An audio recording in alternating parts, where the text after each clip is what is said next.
Għalfej tlaqt. Ma nafx ħanbad ngħidlek Amanda.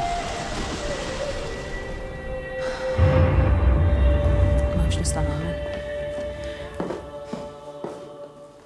Ommi ħadet kbira wis meta qatlu l-Kathy. Kellha bżonni.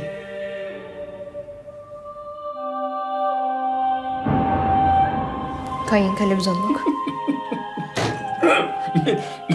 Sob, għatta kasek bjedek, l-le Barbara. Isek ġurdin tal-emma ma tibza mendellek, oħtok imma, il-jum. Kif jina xilek ħalas fil-mera għax ma tarax tamel inta. Min minna t-nejfa taħt qasb ġab mażra monqu.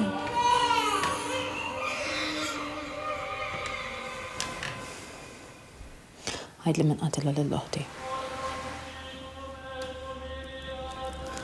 Il-bomba li saret ma kienetx intiża għas-Sinjorina Penza. Tiġifieri. Ħadu żball. Żball? Mela li għalli biss ħasset it-telfa ta' Katrin. Mur fema. Minna li għalli Katrin kienet taħħa biss. Reġieħ kien taħħa biss.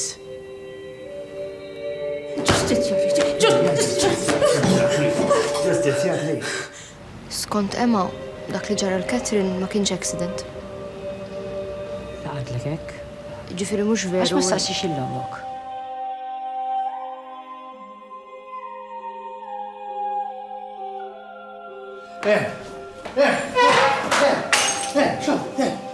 Kellimni. Jien ħadlek l-oħtok, oħtok ħadetlek l-ommu. Tifla min ħadilek? Min ħadilek it-tifla Barbara? Jien ma nix imwaħħal fik. Kultant taħares li t-tifla moħħu xejn, fim taħares fajn jew xejn. Tifsel għajnejha. Ma dan nies ma tiċċajtax. Min għada għabbatkom? Ma stennejtix minn għandek di. Vera, don taħseba fi xuħite.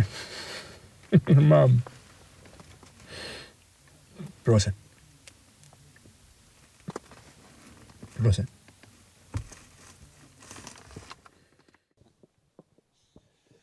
Mela, il-trailer pala idea u interessanti ħafna biex, punt insomma, konvenjenti ħafna biex nidħlu ġodin l-istorja li hija komplessa, layered ħafna pala min jaf il-romanz, min ra anke l-adattament teatrali li kontu tellajtu wkoll.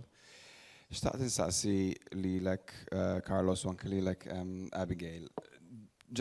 Peress għadna kif rajna trailer, forsi nistgħu nibdew minn hemm.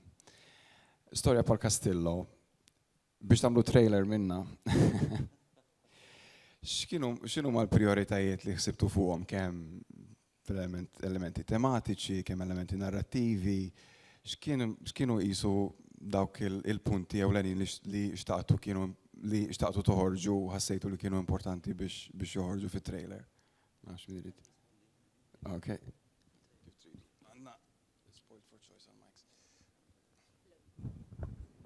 Hello. Okay. Eħella kienet jibsa ħafna.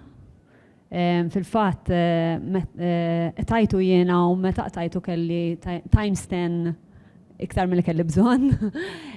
Però il-focus għalija anka tal-film innifsu jiċċentra dejjem dwar relazzjoni bej om u bint along generations u kif in-nuqqas tal-imħabba ta' om jaffettwa l-binta li mbagħad jaffettwa l-binta, allura t-trailer hemm ħafna li jien kuntenta li għamiltu dal-proġett għax hemm element qawwi femminili.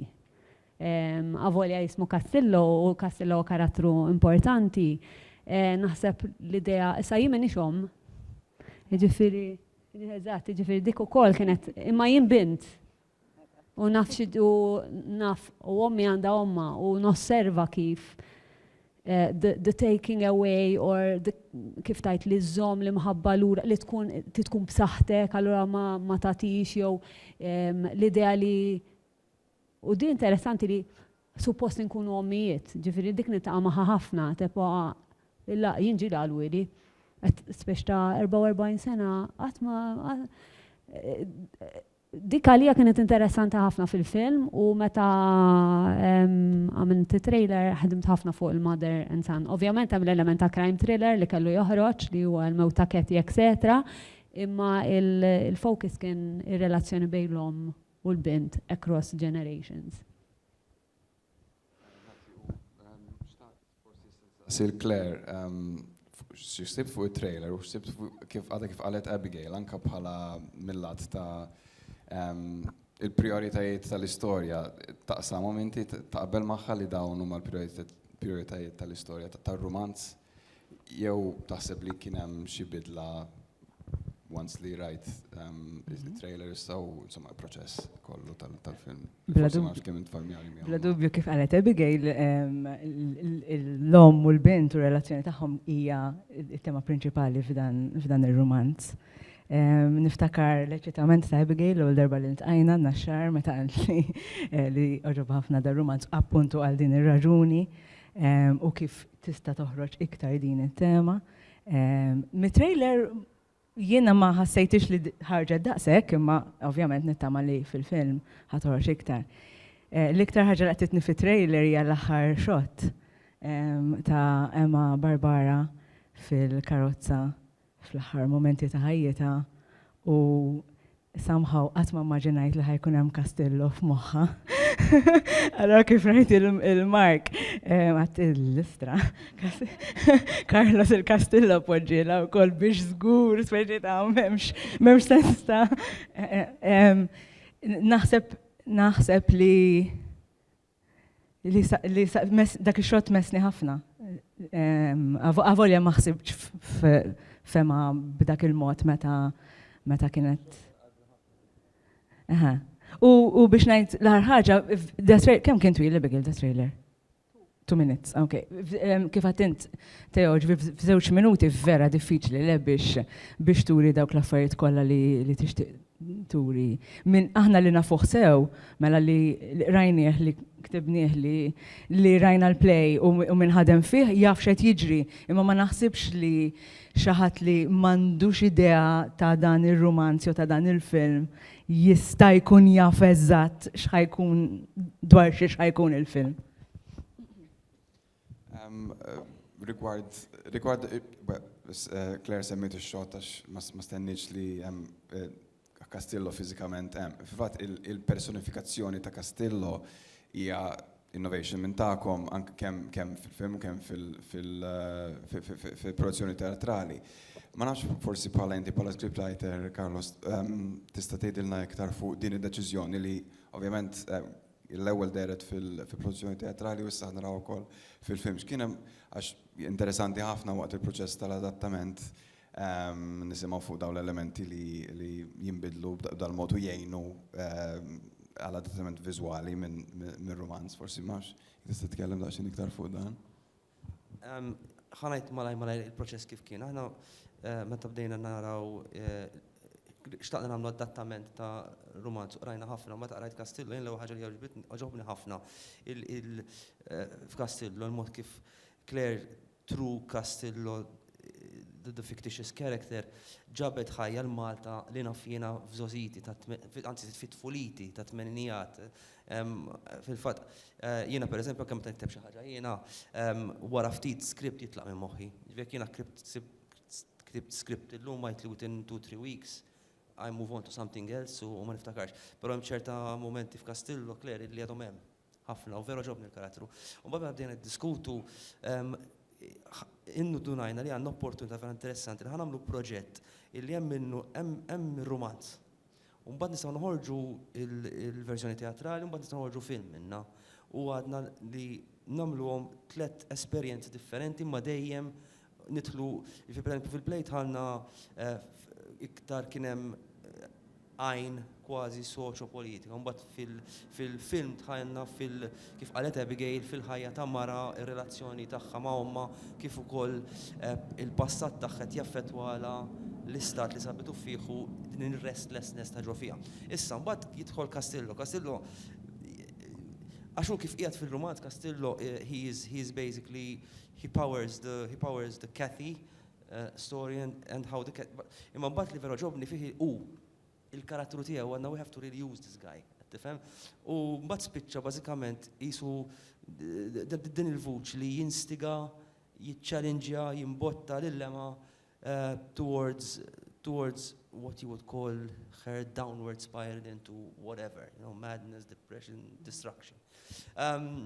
U plus li fil-film vera tana minħabba li għamilni dan il-karattru, anka fil-play, imma fil-film ovvjament minħabba l-medium tista' tiftaħ u timraħ iktar. Ġifieri ħataraw il-film ħataraw affarijiet daqsxejn ma rejni kawx klir ma ħatara xi affarijiet. Imma fil-fatt ir-relazzjoni ta' bejn l-omm u l-bint niftakarni sew wara l-play għat l-Abigail, speċi ta' zik, imma di ma ħarġitx fil-play. Għat li, imma Claire, kif ħanġibu baby? Speċi ta' xħan għamlu, kif ħanġibu tifla? Ok, għat, all right, ħabba raġunijiet loġistiċi. Baby on set f'ċinema, f'sinema, sfida, f'teatru daqsxejn ikbar. Appuntu, u fil-fatt meta tajb li tkun tafu li ma kellix naqsam mal-iskript, ġifieri dan huwa kollu ta' Carlos u issa nitkellmu le nafu. Imma meta bdew meta kontu ħatibdew il-film batit li Abigail għad l-isma kun naf li mhux baby ħad tkun għaliex impossibbli li konna tarbija. Biex ikollok baby on set, provajni darba and it was very, very challenging. Imma kont kontenta li tista' toħroġ sew din ir-relazzjoni bejn l-omm u l-bint fil-film almenu. Castillo jena vera, ħdimt ħafna ma' Mark, għal-Mark namira ħafna, u għal-sabba mill biċċa xogħol kbira, dak vera id-dejja, not namillu hekk, appostet namillu hekk. But yes, I think Castillo was the magical element of the movie. So jiena vera interessani dal-karattru u nerġa' ngħid Mark għamel biċċa xogħol eċċellenti u l-atturi kollha ġifieri għandna ftit minnhom hawn illum. I'm very proud of their work. U qisu jirrappreżenta il-psike tal-karattri.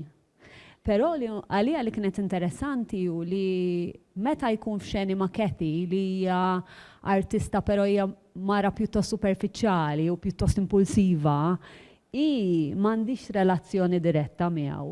Il-psike tagħha m'għandix dik il-connection magħha, ma Emma li hija fil-fatt il-persuna li mbagħad titlef moħħha għandha kuntatt dirett. U għalija dik hija xi interessanti għax ħafna drabi anka jien meta nħossni nieżla fil-ġen inkun viċin ħafna tal-psike tiegħi.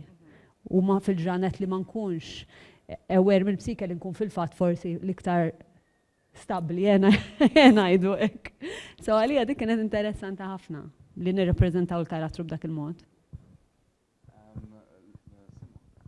Li jettejt Abigail għalija din sema jisu pala xtib ta' noti li għattur forsi hobby u jobot jirċivi pala maċ il-fazi ta' preparazzjoni u ta' riċerka għal-karattru.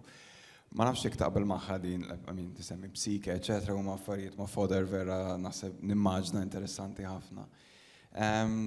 Xtaqt bil-risposta tijak fuq dan, un bat forsi nisna approfondixu fuq l-element ta' adattament u kol miegħek.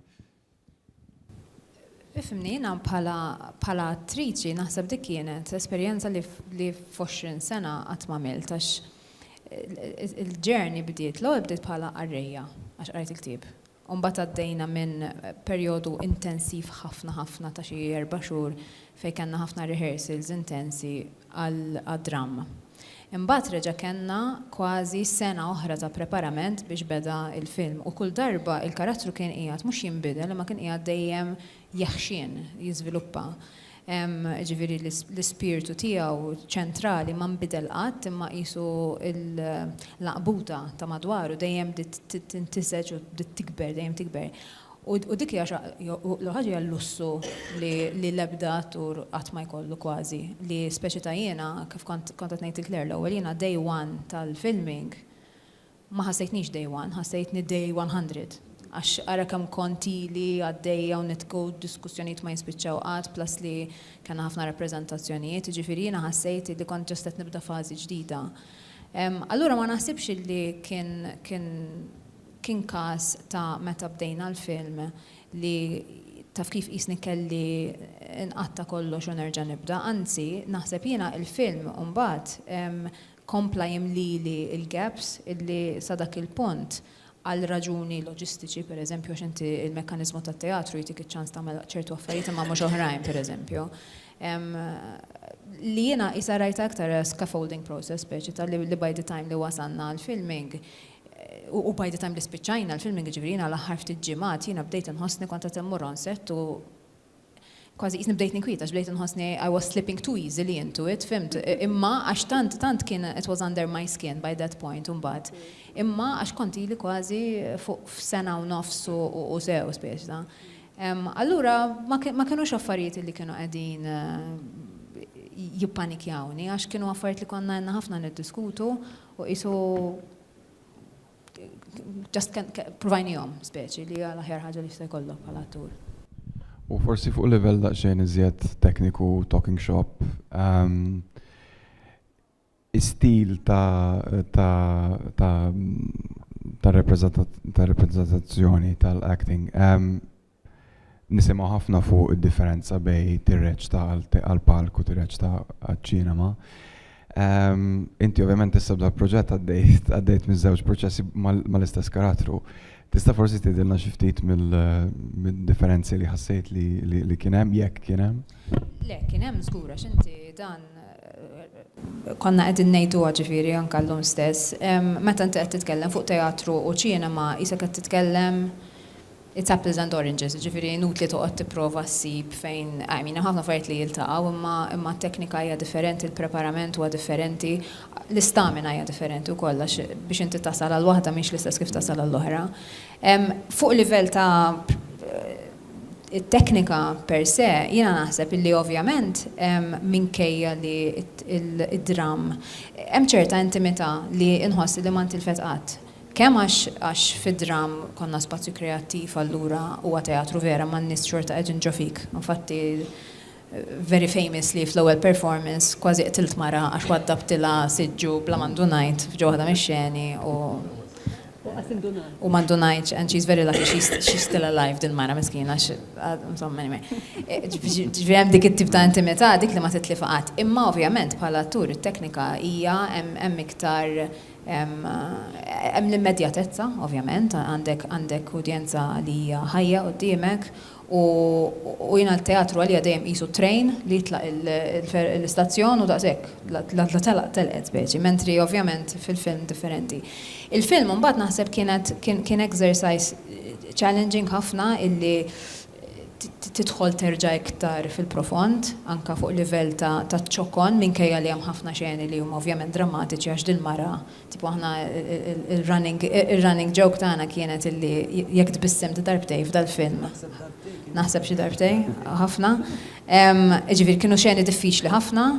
Imma kif qed ngħidlek fil-film ir-relazzjoni li kelli pereżempju ma' Mark kibret anke fuq livell tal-karattru, daħal il-raġel tiegħi li fil-dramma kien xi hemmhekk, Mark ieħor li terġa' kelli tifla ta' vera, mentri fl-oħra kont.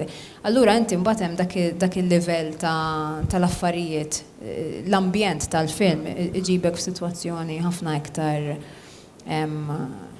fejn inti tista' tesplora, pereżempju darba minnhom qed niffilmjaw insomma mhux spoiler, ma qegħdin niffilmjaw Dingley Cliffs pereżempju f'waħda mill-art mal-tempati li qaġġrat, ġifieri konna ħamtiru mmutu.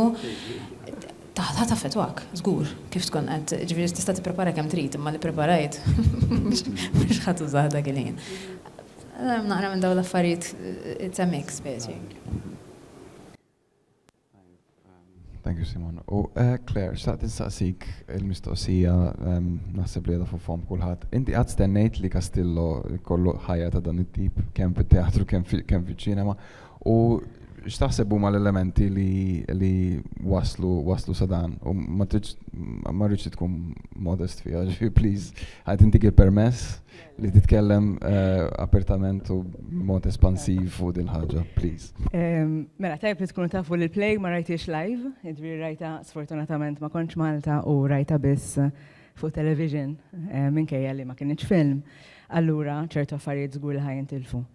Ikolli nammetti mela li l-iktar ħaġa li oġbitni verament Teo u lil Mark Atlu u lil Carlos Atlu u lil Abigail ukoll hija din fil-fatt il-Castillo, kif għamel Carlos lil Castillo.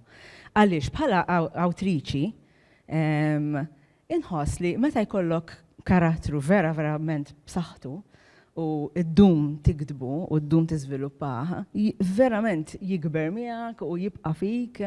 U naħseb qabel Castillo kelli lil Saver Demolit li kien inkollu f'moħħi u di triloġija u da meġġejja xar snin u dan qatt ma ħareġ minn moħħi. So mbagħad wasal Castillo u minkejja li qalbi ħafna marbuta ma' Emma u ma' Amanda u ma' Kathy, somehow Castillo kien verament inkollu jkellimni. Allura, meta vera rajta fil-play, għattilla, speċi da, wow, verament għattek, ma nistax najt mod ieħor. U naf li hawnhekk hawn minn sħabi li qalu li eżatt l-oppost. Speċi ta' Istrakler li ktar ħaġa dejtni li Castillo mhux kif għamiltu int. Speċi ta' Castillo vera sa f'daqqa waħda sar karattru u qed idejjaq lil kulħadd. You know, letteralment istra wara darhom jien kollu jgħidilhom x'iridu jagħmlu, kif iridu jikdbu, naf kif iridu jġibu ruhom, kif iridu. Imhekk jagħmel vera karattru lill-awtur jew awtriċi. U speċjalment meta rajta hekk qatt toġobni dal-adattament joġobni. Imma mbagħad kemm xi ħaġa li ma ġbitnix fil-play u ma nafx hekk hux ħatoħroġ. Castillo għandu ħafna silenzji. Castillo għandu ħafna silenzji differenti. Mela, ir-raġel ta' Emma, Mr. Amanda, ma jitkellem qatt. Sawaġi da kellu trauma f'ħajtu u ma jitkellimx. Mela, jekk għamiltuħ jitkellem, ħajkolli problema. Għax laqas jien ma nafx il-vuċi tiegħu dan ir-raġel partikolari. Apparti hekk, naturalment, hemm is-silenzji jinnaf ta' qabel il-mewt, ta' wara l-mewt. Mhux minn dejjem, imma tinsix li Okay.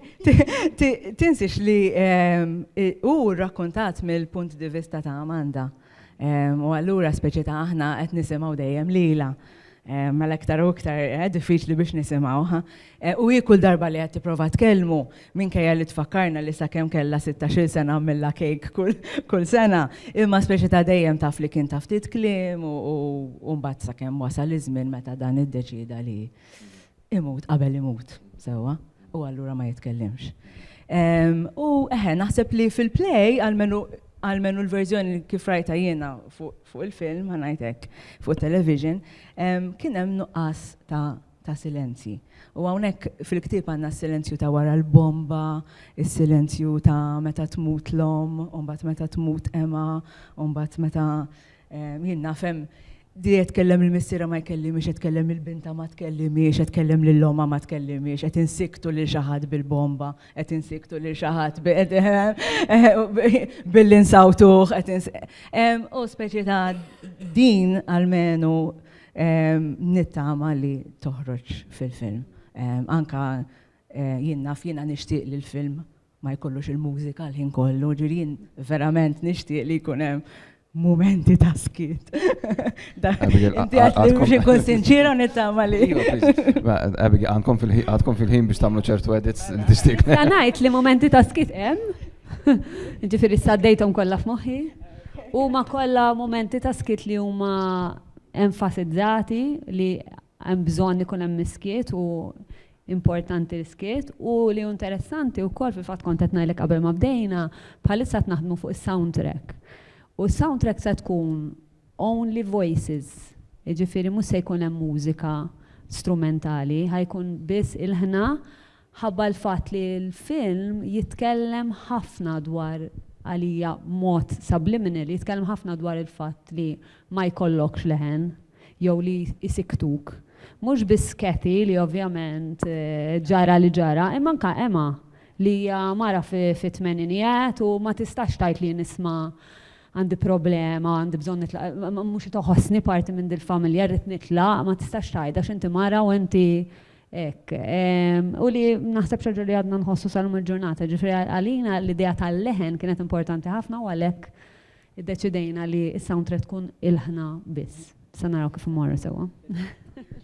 La din hija ħafna affarijiet li semmejt Claire huma interessanti ħafna mill-lat ta' adattament għax semmejt ir-reazzjoni tal-awtur Ir-reazzjoni tal-udjenza rigward il-play fuq kif qed li ċertu affarijiet u ċertu nies li lek ma dejqux u vice versa. U nixtieq forsi napprofondixxi daqsxejn fuq din, naħseb ma kulħadd jista' jikkontribwixxi bir-risposta għax meta forsi Carlos bħala scriptwriter tista' tibda tirrispondi inti, meta jkollok xogħol letterarju quddiemek u qed lesti ruħek biex tagħmel adattament. Għandek l-udjenza f'moħħok għax ċertu punti kollok udjenza doppja. Nafa jiena għaddejt minna wkoll, kif tista' immaġna l-udjenza li qrat il-ktieb li ġal u l-udjenza li ma taf xejn bil-ktieb jew ftit bil-ktieb u għandhom aspettattivi differenti. Fuq da proġett partikolari, x'kien il-thought process dal-momenti bikrin tal-proċess?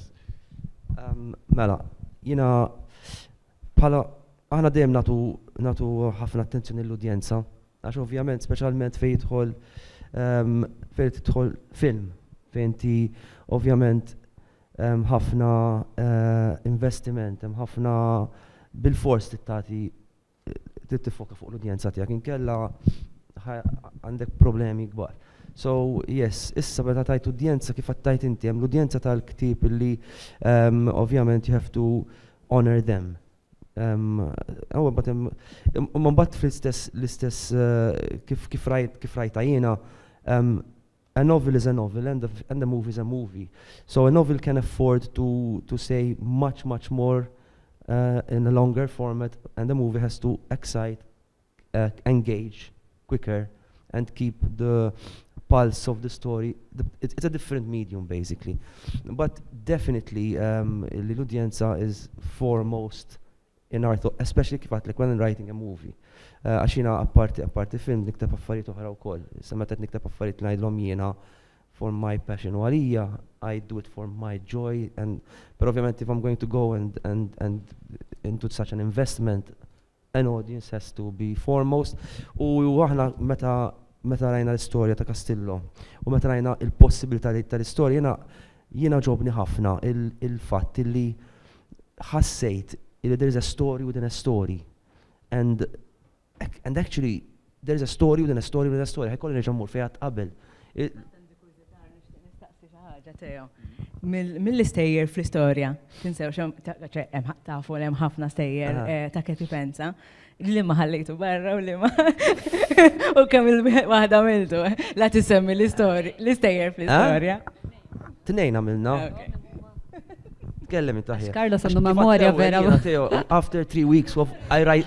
Le, jiena honestament, jiena kmetani after 3-4 weeks I write something, I forget it. Because I'm in so she but she remembers everything. Insejt karattru dik li ma tal-aħwa tonna u qegħdin hawa waru. Eżatt, tal-aħwa tonna imsemmija ftit. Maħna vera xtaqna nassoċaw, so we brought it to life.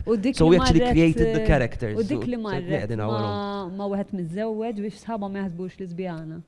Takara? Li marret għal-imħatra mlet imħatra u marret ma wieħed u mbagħad qalla inta ħaseħel għax int kont miegħu il-mejjed. Fil-bidu tal-istorja naħseb, fil-bidu ta' ktibet.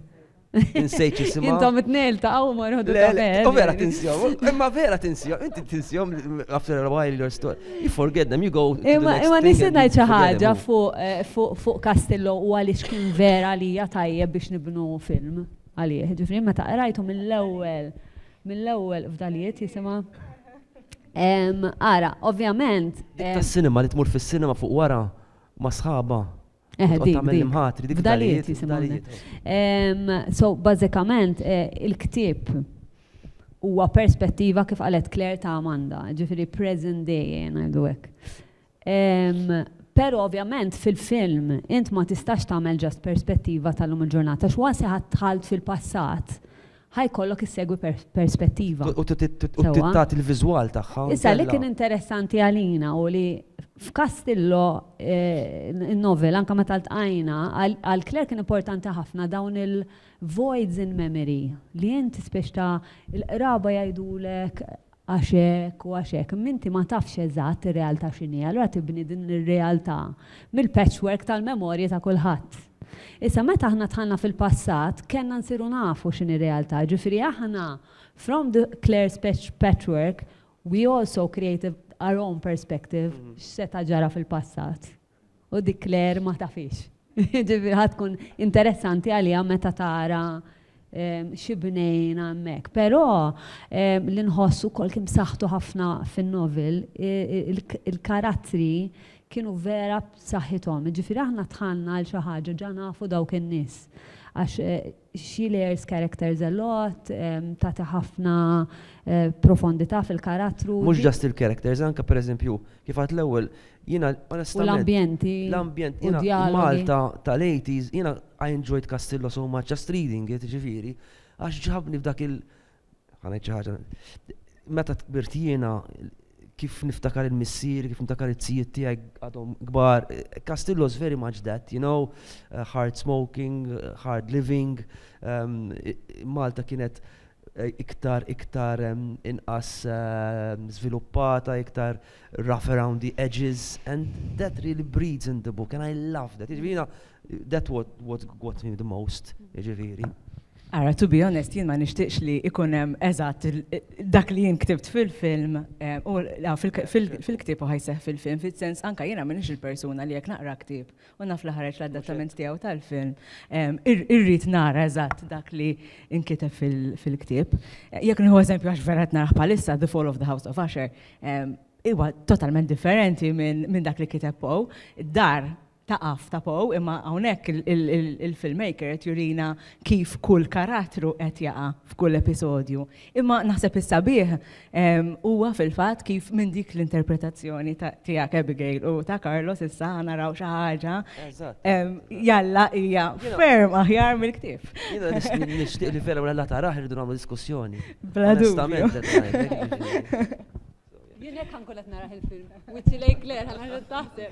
Ara, jekk jirnexxilek tagħmel bħal Kubrick li renda il-romanz ta' Stephen King aħjar mill-romanz innifsu, tajjeb. Mentu suppost imbattu bodhom, kif jistik skonsidri. Mela, Simon, daw qed jiffilosofizzaw, jitkellmu fuq. Imma inti qiegħda imma il-fattu li daw jistgħu jitkellmu sabi kemm iridu jiffilosofizzaw jkollhom it-teoriji tagħhom fuq kif jibnu l-istorja, eċetera. Fl-aħħar mill-aħħar inti se tkun on the front line quddiem il-kamera. Lilek ħajċawx ġifieri u daw il-layers kollha tal-istorja inti b'xi mod jkollok tinternalizzhom. Imma xtaqt naqbad fuq forsi nibda nintroduġik parti ta' konversazzjoni billi naqbad xi ħaġa li qalet Abigail issa fuq kif anke fil-ktieb innifsu il-karattri kienu qawwin ħafna kienu mibnin diġà sħaħ u lesti biex għal-adattament kważi.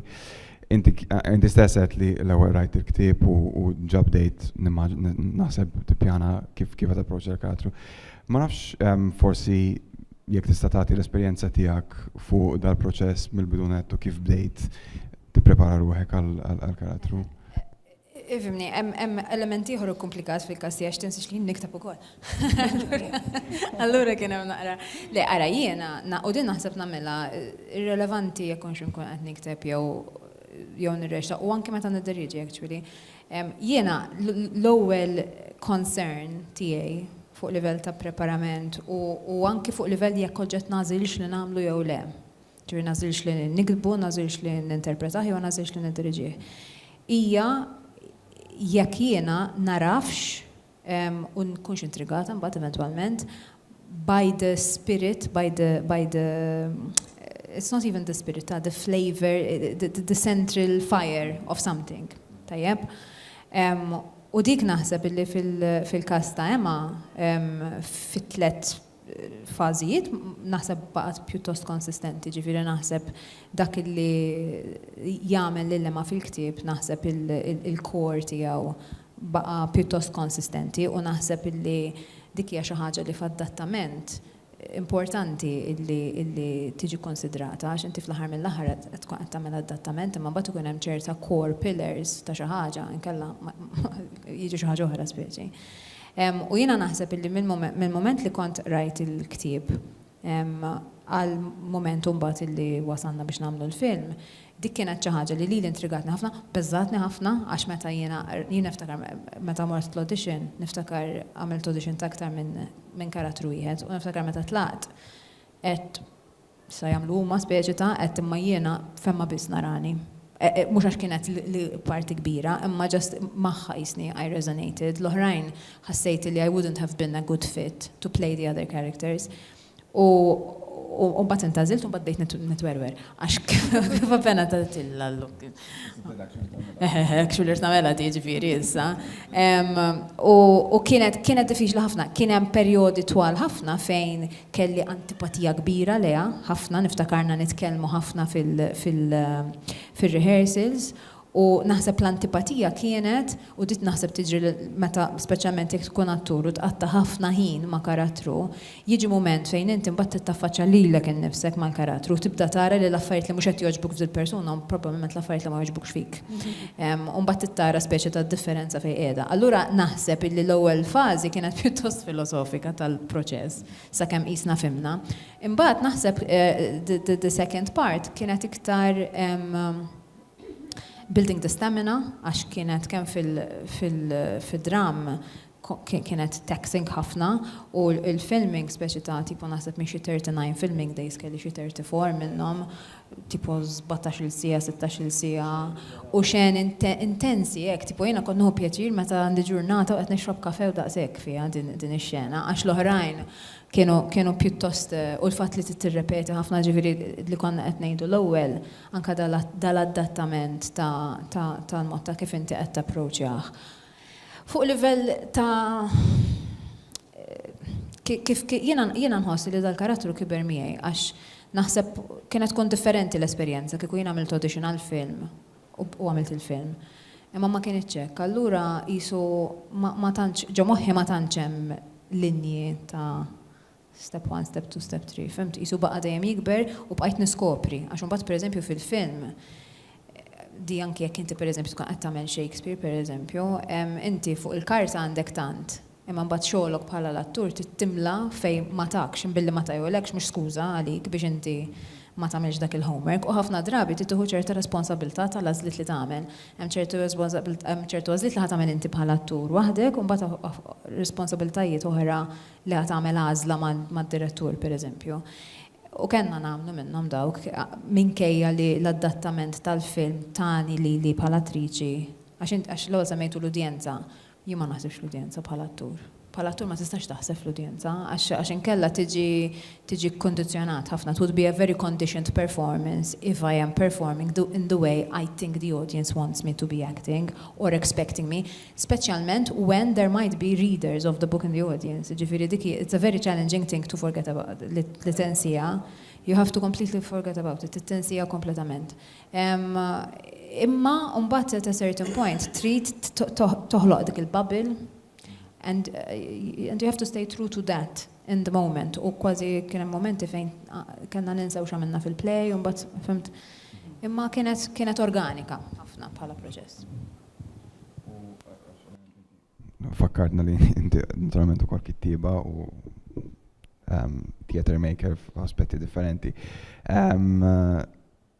Jirnexxielek, speċjalment proġett bħal dan, proġett li again għextu formats differenti. Jirnexxielek tissepara il-Simon li tirreċta u Simon li tagħmel dawn l-affarijiet oħra. Mhix daqshekk diffiċli għalija x'jiena qatt ma kienet dejjem hekk kienet l-esperjenza tiegħi bħala bniedma li nagħmel l-arti dejjem kienet differenti. Ġifieri llum ma fett naħdem fuq xi ħaġa, pereżempju waqt li kont qed nagħmel Kastillo, kont qed nirrehearsja Lupunaġa. Immaġina. Ġifieri fl-istess żmien ġieli kien ikolli rehearsals tal-play u mbagħad l-għada jkolli xi ġurnata filming. Imma naħseb inni 30 sena nagħmel dan ix-shift, ġifieri ma nsibx daqshekk diffiċli. Kultant titfakkarna qalilek innifsek, speċjalment illi tipo jiena qiegħda hawnhekk biss bil-lines tiegħi u daqshekk. Illi mhux qed nara naqx jiġri. Imma it's inquisitiveness ukoll, fimt illi it's interest in the process, imma ma nsibx daqshekk diffiċli jiena le. Ma nafx jekk hawn xi mistoqsijiet mill-udjenza. Issa ċans.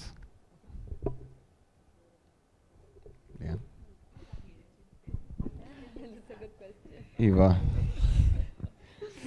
L-ar domanda mentli. Anka Simon qed titfali l-pressure. Le, next year, id-draft hija finalizzata. Hija dal-element tal-kor li qed titina naqra trouble sakemm naqdu l-kor. Ġifieri kull ma fadlinna sound and music. Ġifieri we're happy with the draft we have now. Yeah. Andrew tjusi bil. Andrew battulu draft. Xi mistoqsija oħra parti il-pressure fuqhom biex jilastu l-film.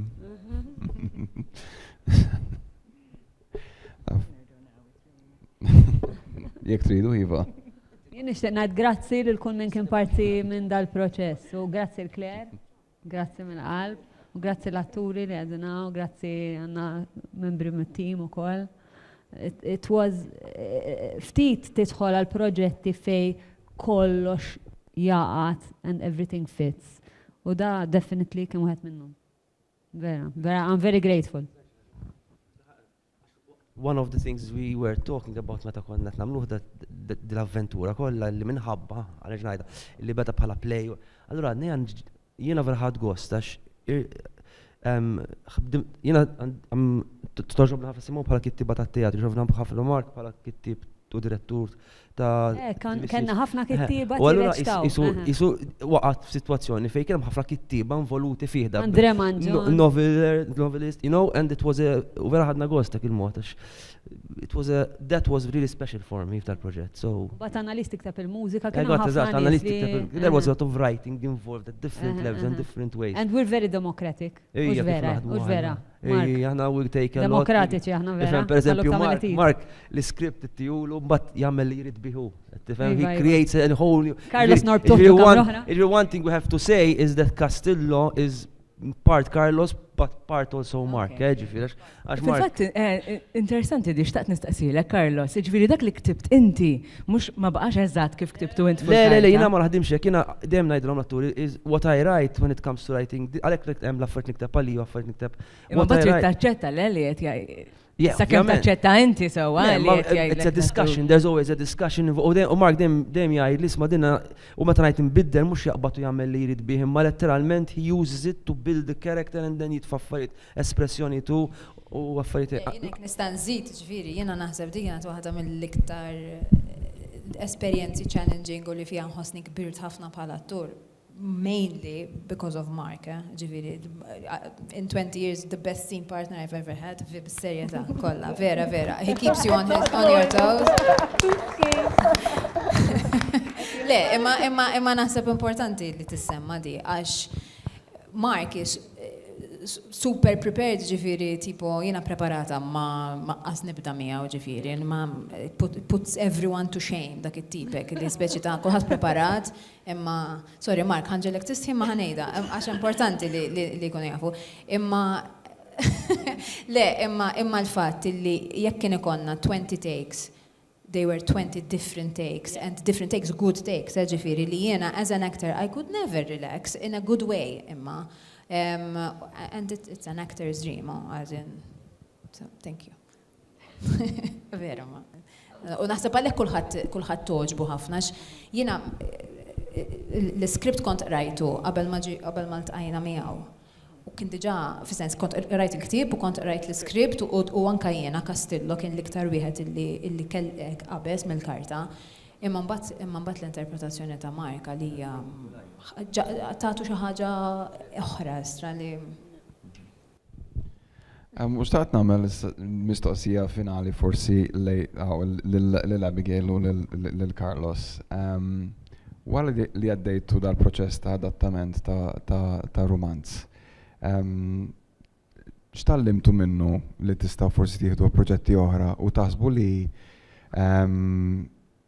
huwa proċess importanti jew tajjeb għal filmmakers Maltin biex jgħaddu minnu l-adattament, proċess ta' adattament. Naħseb ħajkonna risposti differenti, no Carlos fuq. Mela jien minħa tiegħi naħseb li tad-data hija l-iktar ħaġa tal-ġen. fis-sens ta' qabel Castillo għamilna Marian ukoll li kien adattazzjoni ta' play li kien kiteb missieri. U kif dittajt Simon, inti meta ġast tikteb, sakemm ma tagħmilx 5 snin tikteb film, tibqa' naqra we are very complex human beings. Allura diffiċli li fl-ewwel saf tikteb film jirnexxielek tidħol daqshekk fil-profond. Meta tadatta, inti ltqajt mal-persuna, fimt ħriġtu flimkien l-ewwel darba, mbagħad tadatta mela għaddit sena u qed tibni dawk il-layers li għalija bħala direttur kien privileġġ u nixtieq nibqa' nagħmelek. Jew nkella jekk tikteb mill-ġdid eżatt tittamel imqar, tittamel numru ta' snin naħseb biex ikollok the depth of character li rnexxielna naħseb nidħlu fih f'Castillo. Mhux dejjem ikollok dak il-privileġġ. Laqas ikollok il-ħin kif għattinti, għax inti ovvjament qed taħdem fuq xi ħaġa li ġa lesta u ġa formata sew għax il-kittieb ikun ġa ħadem fuqha, and then you can build and play. Però ħana xi ħaġa oħra, it's not exactly an answer to your question, but it's a personal feeling that li ħadd minn din l-esperjenza. Bħala arti in ġenerali, jien naħseb adattamenti ta' dan it-tip huma sbieħ għax inti hemm in-novel. U hemm il-film, ma semmux il-plejers li kiddeċidin nagħmlu aħna sewwa. Imma hemm in-novel hemm il-film. Inti f'daqqa waħda din l-istorja ħadet letteralment ħajja ġdida. So you can go and experience it as a novel and you can go into certain dynamics that you can only have in a novel because you can't put them in a film kif għandna l-ewwel. But then you can go and watch the film and experience it again in a different way and you glean certain u naħseb illi iktar ma ssir għall-arti in ġenerali, għall-letteratura u għall-filmmaking Malti li fl-aħħar mill-aħħar għadu it's at its inception. Let's face it. I think the more we have for posterity, it can give a lot of depth and value. Lill-kultura tagħna.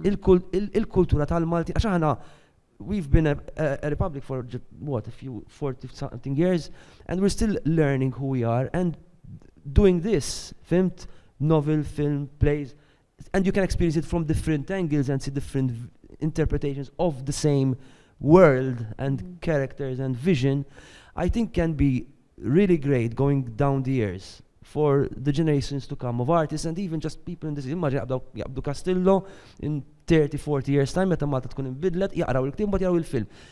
You know, you're seeing what you read and I think it's something really great and I feel privileged to have been a part of it. Grazie ħafna, ma nistax naħlaq nota ħjar, ġifiri, grazzi Abigail, grazzi Claire, grazzi Carlos, grazzi Simon, u nistennew il-film issa. Thank you. No pressure. No pressure. Grazzi.